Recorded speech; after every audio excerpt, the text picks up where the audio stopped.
សង្សារហើយក៏មិនឲ្យអ្នកណាបាំងពាត់ជីវ៉ាក្រៅពីខ្ញុំបានទេរឿងនេះខ្ញុំមិនមែនលលេហើយក៏មិនមែនឈុតសំដែរគឺខ្ញុំហួងហែងខ្លាចគេប្រជែងបន្តងលួងលោមដណ្ដើមយកស្ងួនពីដៃ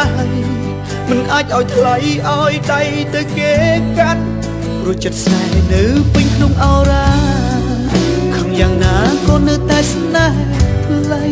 ប្រចាំអូនរៀងរាល់ថ្ងៃបងដឹងថាខុសតែបងទ្រាំមិនបានស្ទើររាប់សាពេលណាអូននៅក្បែរគេពេលណាអូននៅក្បែរប្រុសថ្មីដឹងទេចិត្តនេះស្ទើរឈួតលប់